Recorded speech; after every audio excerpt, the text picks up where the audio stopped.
এই সিজনে পানি ভালোভাবে পাওয়াতে আল্লাহর রহমতে ধানগুলা খুব ভালো হয়েছে। এখানে দেখেন এই যে বিদ্যুতের তার দেখা যাচ্ছে। এবার সরকার বিদ্যুতের লাইন এখানে দিয়েছে, বোর্ডিং করা হয়েছে।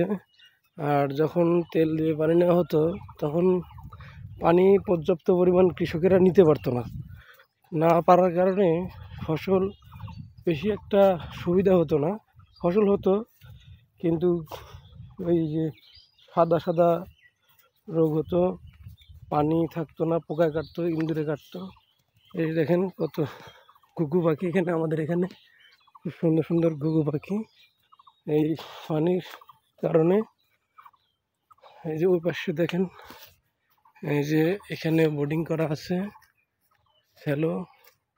এই এই দেখেন এই যে উপর দিয়ে লাইন গেছে, এখন বিদ্যুৎ নেই। হ্যাঁ, এই জন্যে এই যে